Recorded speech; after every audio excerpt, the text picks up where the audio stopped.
Good afternoon. How are you today?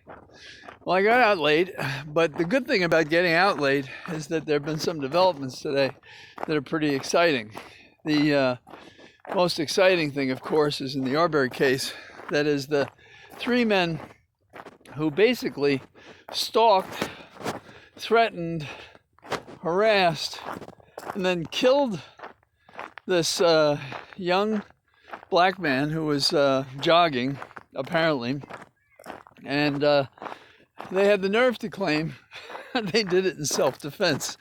You believe these people? Well, apparently the jury didn't. And the prosecutor did very well in the case. She laid it out clearly. The judge didn't interfere.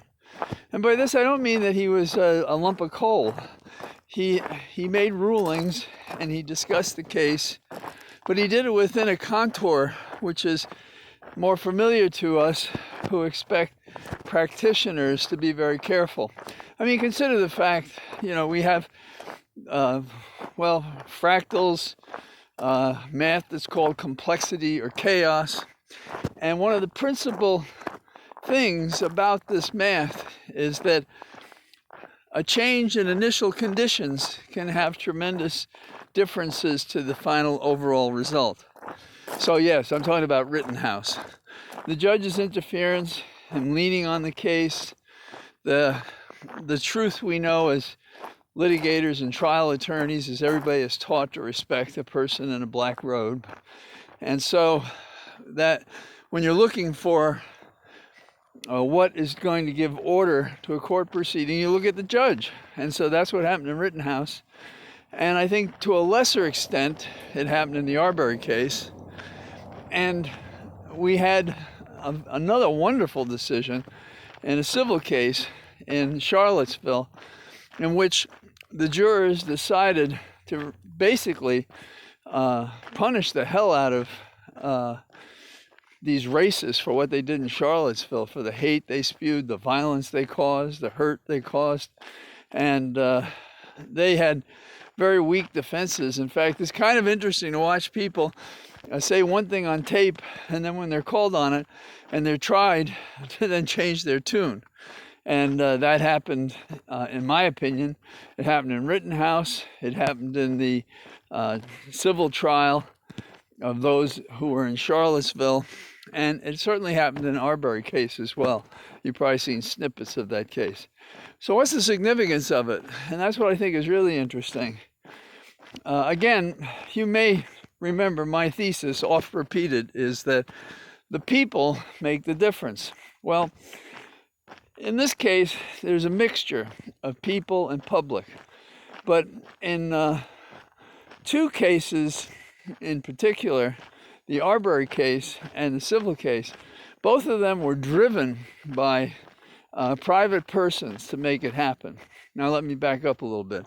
First of all, there are different groups in the civil case in Charlottesville who found plaintiffs who, it could be said, suffered a like kind of discrimination, pain, hurt, survivorship, PTSD, whatever you want to call, for this day of dread and hate in Charlottesville. In the Arbery case, there were a couple of private lawyers on behalf of the family that kept pushing. And it's very interesting that the prosecutor, the first prosecutor in this case, is indicted or is going to be indicted for how it was handled from the start. And that's really important because those two different jurisdictions, Georgia in the South with a jury of 11 whites and 1 black, came down against these 3 white men. Charlottesville, maybe that's easier to understand. It's a university community, but the outrage by these haters was enormous. But then, we look at Kenosha, and what happened there? Well, that went all wrong. The judge being the biggest factor. People criticize the prosecutor. I don't think that's it. And I don't think that we have to accept without question a decision by a governmental agency, whether it be in the judicial, executive, or legislative branch. I think we're entitled to ask. I think that's what the First Amendment to the Constitution is about. And every state has a similar set of rights that you can enact within the state. Some are just duplicates of the Bill of Rights in the U.S. Constitution. So what do I see here? I see some hope. Hope that the nation in its actual departments is responding and recoiling from racism, from violence, from lies about who and why these people did what they did. So tomorrow is Thanksgiving, and we have something to be thankful for, because in the last couple of days we've seen what a society can do when its official bodies work. They work right and just. It's always imperfect to do it, and that's why any flaw can make a big difference and make an outcome that could be just quite unjust. But I think both of these two proceedings passed that test. And so we can give thanks that we had these two events just before Thanksgiving. And coupled separately with the issuance of subpoenas, I like the vectors, I like the trajectory that we're on. And so tomorrow, when you eat a meal, think about those people who can't. I don't mean to be to depress anybody about it, but it's true. And today, because I had to drive around a little bit, I saw people who are hungry, don't have a place to stay, the weather's getting cold. There are places that are putting out food and making it available to the community.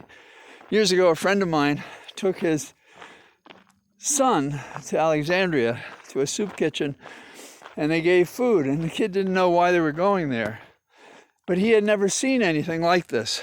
And so by his example, not just telling his kid that they were taking food that would go to people who were hungry and some who didn't have a home, he informed the ethics of his son.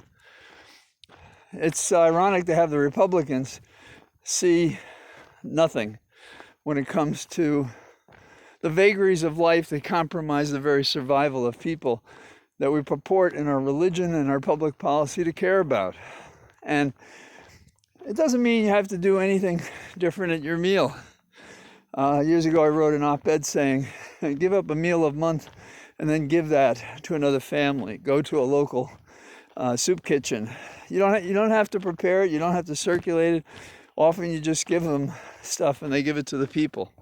So as you celebrate all that's good in your family, in your life tomorrow, and I wish you well to do that, keep in mind those people that don't have our advantages and what little thing you can do in the days ahead. Doesn't have to be tomorrow, because we're entering a cold spell.